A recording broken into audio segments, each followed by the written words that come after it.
चक्क एका प्रियकराने प्रेयसीची हत्या केली. हेच नाही तर हत्या केल्यानंतर तो 2 दिवस तिच्या मृतदेहाच्या बाजूला बसून होता. त्यानंतर तो कॅब बुक करून फरार झाला.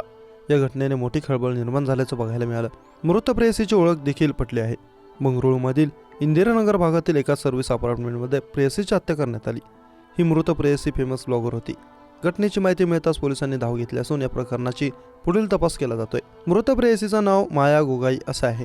ती मूळ आसामची असून माया ही बॉयफ्रेंड आरो हरनी याच्यासोबत 23 नोव्हेंबर रोजी सर्व्हिस अपार्टमेंटमध्ये आली होती. यावेळी दोघांमध्ये वाद झाले आणि आरो याने चक्क चाकूने गंभीर वार माया हिच्यावर केले. पोलिसांनी दिलेल्या माहितीनुसार ब्लॉगर माया गोगाई हिची बॉयफ्रेंड आरो हरनीने हत्या केली आहे.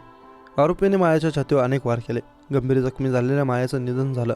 यानंतर आरोपी चक्क तिच्या मृतदेहाजवळ 2 दिवस बसून होता. त्यानंतर कॅब बुक करून तो तिथून फरार झाला. माया ही कोरमंगल येथे नोकरी करत होती. पोलिसांनी आता गुन्हा दाखल केला असून आरोपीचा शोध घेणे सुरू आहे. अजून काही लोकांची चौकशीही पोलिसांकडून केली जाते. आरोपी हा केरळचा रहिवासी आहे. याबद्दल बोलताना पोलीस अधिकाऱ्यांनी सांगितले की घटनेची माहिती मिळताच टीम घटनास्थळी दाखल झाली. मृतदेह ताब्यात घेतला असून पुढील कारवाई सुरू आहे.